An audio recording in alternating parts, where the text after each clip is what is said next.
राधानगरी धरणात 90% पाणीसाठा। पावसाचा जोर वाढल्यास लवकरच धरण पूर्ण भरणार। धरण पाणलोट क्षेत्रात पाऊस असून तालुक्यातील तिन्ही धरणातील पाणीसाठ्यात वाढ झाली आहे। राधानगरी धरण 90% भरलं असून पावसाचा जोर वाढल्यास लवकरच धरण पूर्ण क्षमतेने भरण्याची शक्यता आहे।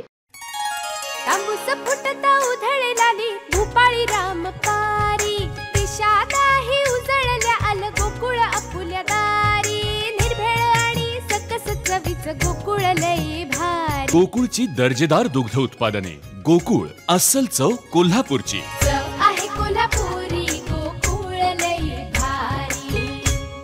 काल दिवसभरात राधानगरी धरण क्षेत्रात 9 मिलीमीटर पावसाची नोंद झाली असून राधानगरी धरणात 90% इतका पाणीसाठा उपलब्ध आहे।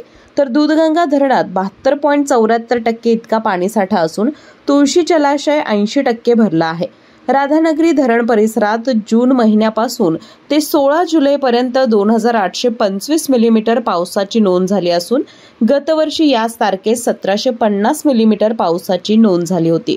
राधानगरी धरणातील वीज निर्मिती केंद्रातून 3100 क्युसेक विसर्ग भोगावती नदीपात्रात चालू असल्यानं नदीपात्रात वाढ होत आहे। केके न्यूज साठी राधानगरीहून मिलिंद कांबळे। अशाच नवनवीन अपडेट पाहण्यासाठी आमच्या केके न्यूज चॅनेलला सबस्क्राइब करा।